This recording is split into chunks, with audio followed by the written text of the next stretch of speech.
જે બૂથોમાં ભારતીય જનતા પાર્ટી હંમેશા પ્લસ રહેતી હોય છે એવા બૂથોમાં 22-23% જેટલું મતદાન કોંગ્રેસ કરતો વધુ થયું છે.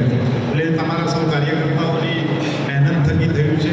દાતા મત વિસ્તારથી લઈ અંબાજીથી લઈ નડેશ્વરી સુધી વાવ મત વિસ્તાર સુધી તમામ કાર્યકર્તાઓએ ખૂબ મહેનત કરી, ખૂબ પરસેવો પાડ્યો છે.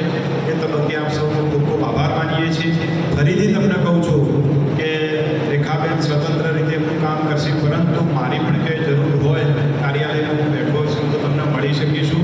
સાથે સાથે અમારું ઘર પણ તમારા બધા માટે ખુલ્લું છે, ઓફિસ પણ ખુલ્લી છે. ગમે ત્યારે નાનું મોટું કામ હોય તો કહેજો.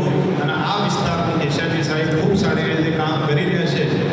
એ સંસદ સભ્ય તરીકે રેખાબેનને જે કરવાના કામો થતા હશે તો એમાં બધા પણ તમે બધા આગેવાનો, કેશાજી, બધા મંચ ઉપર બેઠેલા આગેવાનો જે સૂચનો કરશો તો સાથે મળીને આ મત વિસ્તાર માટે આપણે જે કરવાનું થતું છે એમાં સહયોગ કરી અને આગળ સારી રીતે કામ કરીશું.